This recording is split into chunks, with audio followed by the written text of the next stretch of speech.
විශේෂඥ වෛද්‍යවරු මහාචාර්යවරු දේශීය වෛද්‍යවරු දාලා මේ රට දැනුවත් කරමින් බෝසත් සමාජය රට ජාතියට දායද කරන්න යන මේක වැඩපිළිවෙලක්. ඉතින් ඒ තුල අද අපි ඒක ක්‍රියාවෙන් ඔප්පු කරලා තියෙනවා. හොඳ බෝසත් සමාජයක් යෝන් සංවිධානය මේ රට ජාතියට දායද කරලා තියෙන වෛද්‍යතුන් ඒ වගේම ඔබතුමා ඉගෙන ගත්ත රාජකීය විද්‍යාලෙත් හොඳ ප්‍රෝග්‍රෑම් එකක් මම කරලා තියෙනවා.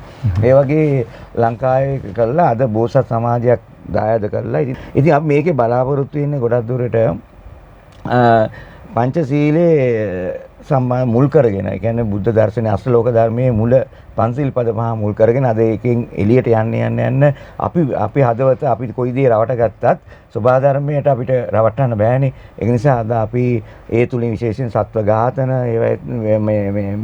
ඒවා අනුභව කිරීමෙන් ආයුෂ අඩුවීම එතන විශේෂයෙන් ජාත්‍යන්තර වශයෙන් අපේ මහින්කන්ද මහතා ඒවා කරුණු අරගෙන ජාත්‍යන්තර වශයෙන් ඒවා ඉන්න නීල් බර්නාඩ් එදින ඩොක්ටර් ක්ලැෆර් වගේ හොඳ නාසායක ආයතනයේ වෛද්‍යවරු අපිත් එක්ක සම්බන්ධ කරන සූම් මාර්ගයෙන් ඉතින් මේක ලොකු වැඩපිළිවෙලක් පෙරලියක් ඇති කළා හොඳ සමාජයක් දැනට ගොඩනගලා තියෙනවා.